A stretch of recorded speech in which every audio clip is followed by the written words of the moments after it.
अगर आप सप्लाई और डिमांड को मास्टर कर लेते हैं तो चार्ट्स देखने का आपका नजरिया हमेशा के लिए बदल जाएगा। इससे आप सिर्फ प्रॉफिट ही नहीं बल्कि बड़े बड़े प्रॉफिट भी कमा सकते हैं।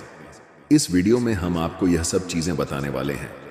अगर आप सप्लाई और डिमांड को सच में मास्टर करना चाहते हैं तो मेरा आपसे एक रिक्वेस्ट है कि वीडियो के किसी भी पार्ट को स्किप ना करें।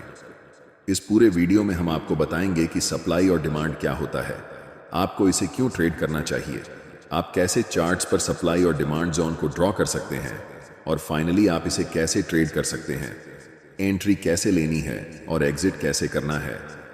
वीडियो के अंत में मैं आपके साथ मेरा खुद का तरीका शेयर करूंगा जिससे मैं सप्लाई और डिमांड को ट्रेड करता हूं, ताकि आप जान सकें कि मेरी स्ट्रेटजी क्या है। तो चलिए वीडियो शुरू करते हैं, जहां सबसे पहले हम basics of supply and demand जानेंगे।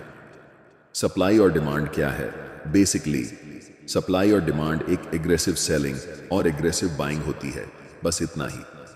एग्रेसिव बाइंग और एग्रेसिव सेलिंग हमें बताती है कि बड़े लोग या बिग बॉयज कहां पर मार्केट में इंटर कर रहे हैं और कहां से एग्जिट कर रहे हैं, और बिग बॉयज प्राइस को किस डायरेक्शन में पुश कर रहे हैं।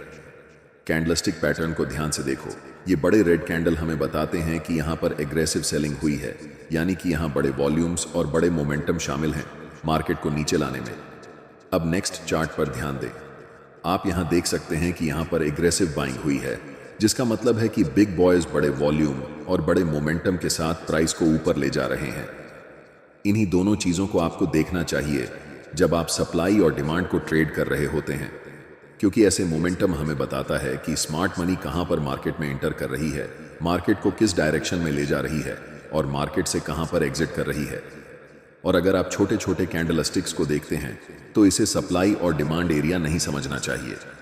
ये सारे स्मॉल कैंडल मार्केट के छोटे छोटे क्यूट बेबीज हैं, और ऐसे कैंडल के साथ न तो ज्यादा वॉल्यूम होता है और न ही मोमेंटम। आपको सप्लाई और डिमांड क्यों ट्रेड करना चाहिए?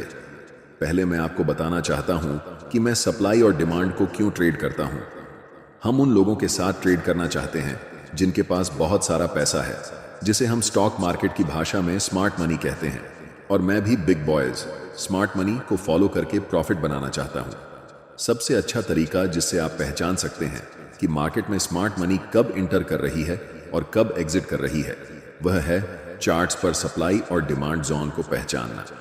जब मार्केट में प्राइस बड़े बड़े रेड कैंडल्स बनाते हुए नीचे की ओर जाती है, उसे हम सप्लाई जोन कहते हैं, और जिस लेवल से प्राइस बड़े बड़े ग्रीन कैंडल बनाकर ऊपर की ओर बढ़ती है, उसे हम डिमांड जोन कहते हैं। हम सिर्फ चार्ट पर बड़े मोमेंटम वाले कैंडल्स को देखेंगे जो हमें बताते हैं कि बिग बॉयज या फिर स्मार्ट मनी मार्केट में प्रवेश कर चुकी है। इस बात को हमेशा याद रखें कि हम रिटेल ट्रेडर्स हैं और मार्केट के बड़े प्लेयर्स के मुकाबले हमारे पास बहुत कम पैसे होते हैं। इन बड़े प्लेयर्स के पास 500 करोड़, 1000 करोड़, 2000 करोड़ जैसी बड़ी रकम होती है। चार्ट्स को ध्यान से देखो। ऐसे मोमेंटम को देखने के बाद आपको पता चल जाता है कि बड़े प्लेयर्स, जिन्हें हम स्मार्ट मनी कहते हैं, इस लेवल पर मार्केट में प्रवेश कर रहे हैं।